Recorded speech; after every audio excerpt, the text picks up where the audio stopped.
આજે આપણે જવાનું છે આ ઘરે પ્રમોશન કરવા માટે. તો ચાલો, સૌથી પહેલાં હું જાઉં છું બાઇક લઈને. આ સામાન છે, આ સામાન પાણીપુરીના ડબ્બા છે, એક મિત્રને આપવાના છે.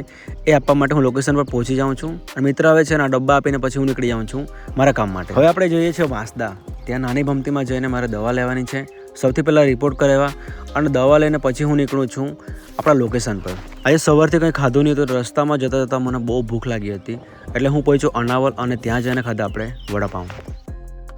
મિત્રો, એક ઓનેસ્ટલી વાત કહું, જ્યાં મેં વડાપાઉં ખાતા હતા તે વડાપાઉંનો ટેસ્ટ બહુ સરસ હતો.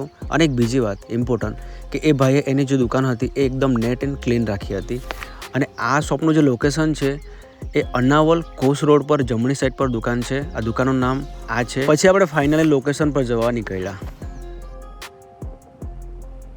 મિત્રો, ફાઇનલી આપણે લોકેશન પર પહોંચી ગયા અને આપણે મળ્યા પૂજા. ત્યાં પૂજા એનું આર્ટ વર્ક કરી રહી હતી, પણ એકચ્યુઅલી એનું કામ અધૂરું બાકી હતું, એટલે શૂટિંગ પૂરેપૂરું પોસિબલ ના હતું. એટલે મેં પણ ટ્રાય કર્યું આર્ટ કરવાનું. આ જુઓ.